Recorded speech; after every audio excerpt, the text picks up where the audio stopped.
छत्रपती शिवाजी समाधान अभियानामध्ये मला या मावशी सुद्धा वडरग्याच्या भेटल्या। मावशी तुमचं नाव काय? माझं नाव चंद्रभागा गायकवाड। चंद्रभागा मावशी, आमच्या आईचं पण नाव चंद्रभागाच होतं। काय करायला आलेला? आम्ही पेन्सिल करायला आलेलो। माझं मालक मरून 10 वर्ष झाले। मला पेन्सिल कोण करणार नव्हतं। इंदिरा माझ्या पोरगीसारखी आहे, मला सगळी मदत करते। ती घेऊन आली तुम्हाला? मला ती घेऊन आले। ती घेऊन आली? मग काय काय झालं इथं? काय इथं मग हे मंजूर करतो म्हणाले पेन्सिल। मग आता इथं आल्यावर काय झालं? इथं मंजूर आल्यावर झाले। मंजूर झालं? हा, मग साहेबांनी केलं? श्रीप साहेबांनी केलं। केलं। मग आता काय पेन्शन घेऊन काय करणार?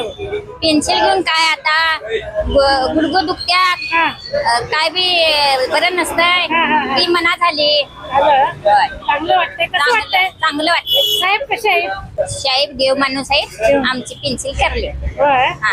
खुश झालं समोर? होय, खुश झाला। माझ्याकडं काय होणार होतं, इंदिरा अजून कुठली कागद जमा करून मग केली आणि मग ती पेन्सिल झाली। झालं, बरं झालं घ्या। जनगर्जना लाईव्ह साठी कॅमेरामन सय्यद सह लता बालकर।